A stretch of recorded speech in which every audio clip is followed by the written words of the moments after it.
Hello guys, welcome to maths वाले class 10th chapter number 5 arithmetic progression nth terms of an AP. nth terms of an AP क्या होती है? वैसे तो हमने काफी सारे क्वेश्चंस करे लास्ट वीडियोस में, बट मैं आपको और सिंपल तरीके से आज इसको एक्सप्लेन करने वाला हूं और हम इसका फॉर्मूला भी डिराइव करना सीखेंगे बहुत ही इजी तरीके से। ठीक है, चलिए एग्जाम्पल से स्टार्ट करते हैं। मेरे पास 10 रुपए हैं, हर हफ्ते मुझे 5 रुपए ज्यादा मिलते हैं। ठीक है, ध्यान से, आज से स्टार्ट हुआ, इस हफ्ते में मुझे 10 रुपए मिले, अगले हफ्ते में 5 रुपए ज्यादा मिलेंगे, मतलब कितने रुपए मिलेंगे? 15 रुपए। फिर उसके अगले हफ्ते में 20 रुपए, फिर 25 रुपए, फिर 30 रुपए, और ये कहानी चलती जाएगी। ठीक है, बट समझना है, पहले हफ्ते में 10 रुपए मिले, दूसरे हफ्ते में 10 रुपए तो मिले ही मिले, प्लस कितने रुपए ज्यादा मिले? 5 रुपए ज्यादा मिले। तीसरे हफ्ते में 10 रुपए तो मिलने ही थे, बट कितने रुपए ज्यादा मिले? 5 रुपए नहीं, फर्स्ट से यहां से टोटल 10 रुपए ज्यादा मिले ना बेटा। यहां पे फोर्थ वीक में 10 रुपए तो जो पहले हफ्ते मिलने थे, कितने ज्यादा रुपए मिले? 15 रुपए ज्यादा मिले, और यहां पे 10 रुपए के साथ 20 रुपए मिले। ठीक है, ध्यान से बेटा, 10 प्लस 5 को भी एज इट इज लिख रहा हूं, ध्यान से। यहां पे इस 10 को 2 इंटू 5 लिख दूं, लिख तो सकते हैं, बट क्यों लिखा अभी मैं रीजन समझाऊंगा। 10 प्लस 15 को 3 इंटू 5 लिख दूं, लिख तो सकते हैं, बट क्यों अभी समझ में आएगा। 10 प्लस 4 इंटू 5 लिख दूं तो कोई गलत तो नहीं है? बिल्कुल सही है, बट सर ऐसा लिखा क्यों? बेटा ऐसा इसीलिए लिखा क्योंकि मुझे दो चीजें पता थी। पहली चीज क्या पता थी कि पहला हफ्ता 10 रुपए से शुरू होगा। दूसरी चीज क्या पता थी? हर हफ्ते 5 रुपए बढ़ते जाएंगे। तो मैंने सारे नंबर 5 के मल्टीपल में निकाल लिए।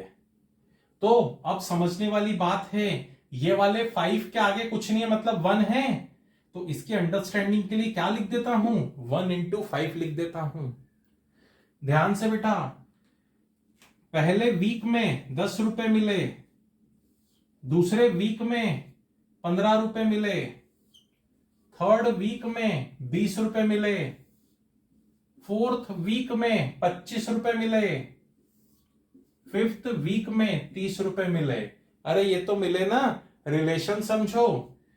जब सेकंड वीक था तो ये वैल्यू 1 थी, थर्ड वीक में ये वैल्यू 2 है, फोर्थ वीक में ये वैल्यू 3 है, फिफ्थ वीक में ये वैल्यू 4 है। अरे जितने वीक हो रहे हैं ये वाली वैल्यू उससे एक कम आते जा रही है। पॉइंट आ रहा है समझ में? nth टर्म भी ऐसे ही फॉर्म की जाती है, समझो बेटा ध्यान से। ये 10 होता है a, 10 है ना, a, इसको a लिख देता हूं कंफ्यूजन नहीं होगा। a plus 1 into D, D बोले तो कॉमन डिफरेंस समझ में आने लग गया है आपको। फिर से इस 10 की जगह पे a, 2 इंटू डी, डी कितना है? अरे हर हफ्ते 5 रुपए बढ़ रहे हैं ना। फिर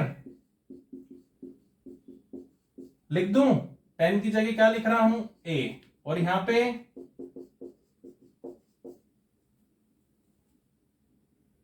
चलो ये फॉर्मूला बना दिया, आपने खुद ने बनाया, मैंने तो सिर्फ आपको गाइड करा। कैसे? देखो बेटा, first term, second term, third term, fourth term, fifth term. Second term में डी का कोएफिशिएंट कौन है? 1। थर्ड टर्म में डी का कोएफिशिएंट कौन है? 2।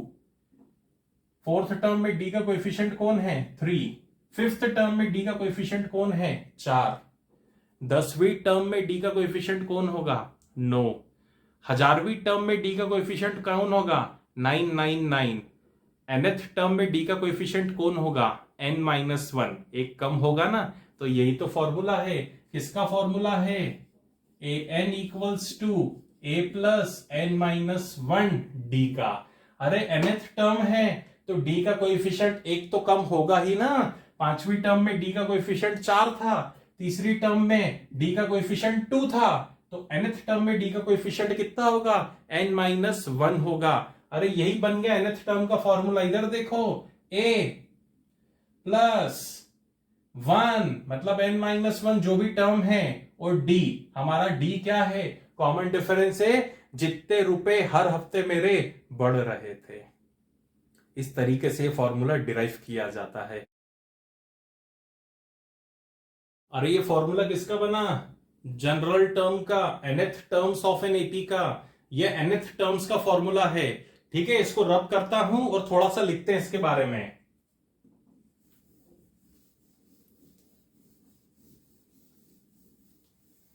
चलिए, an को हम जनरल टर्म बोलेंगे, इंडिकेटेड टर्म बोलेंगे, या लास्ट टर्म बोलेंगे। अरे सर तीनों? हाँ बेटा तीनों। जहां जैसा क्वेश्चन का गाना, वहां मेरे आंसर का वैसा बजाना।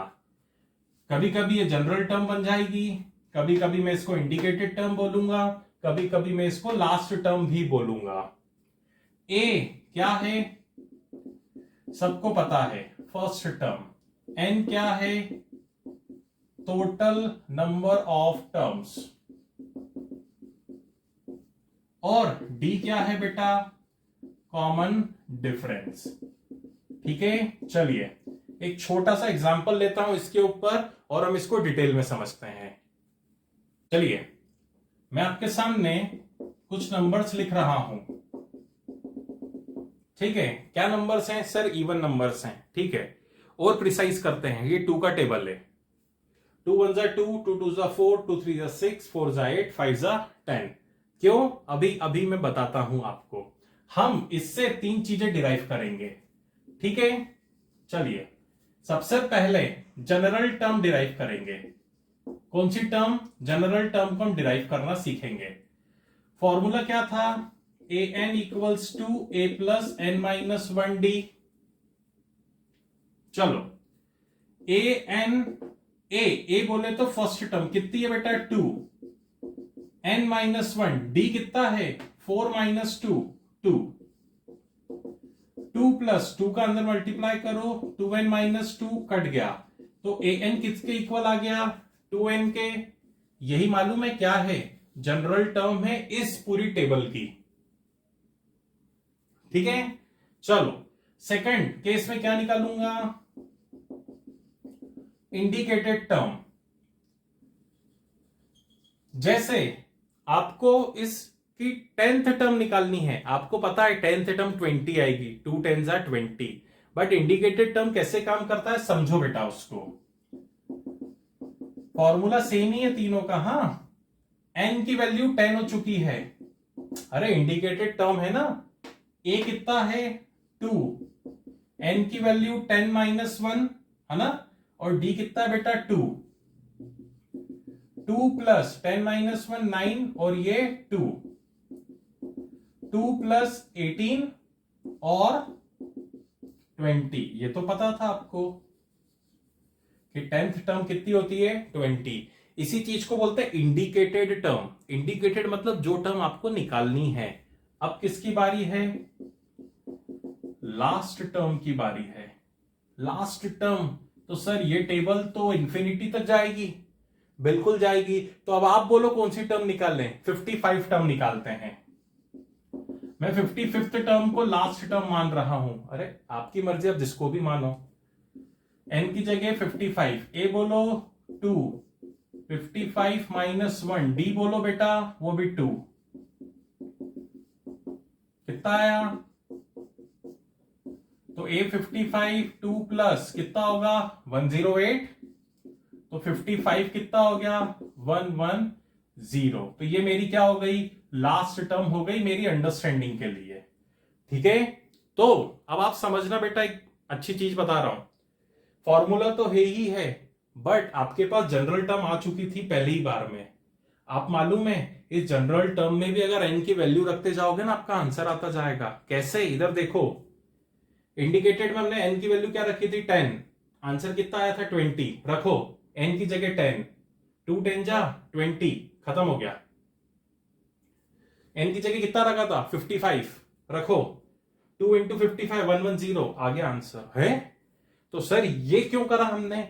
बेटा डिपेंड करता है, अगर हम जनरल टर्म नहीं बना पाए तो, और अगर बना लोगे तो आपकी विन विन सिचुएशन है। अगर जनरल टर्म हाथ में कर ली बेटा तो जीवन के मजे आ जाएंगे, क्योंकि क्वेश्चन ऐसे चुटकी बजा के सॉल्व हो जाएगा। चुटकी नहीं बजी, मैं बजाता हूं, चुटकी बजा के सॉल्व हो जाएगा। समझ में आया? उम्मीद करता हूं nth terms of an AP बहुत अच्छे से समझ में आया होगा। आया है तो लाइक शेयर सब्सक्राइब कर दीजिए। मिलते हैं नेक्स्ट वीडियो में। Till then bye bye.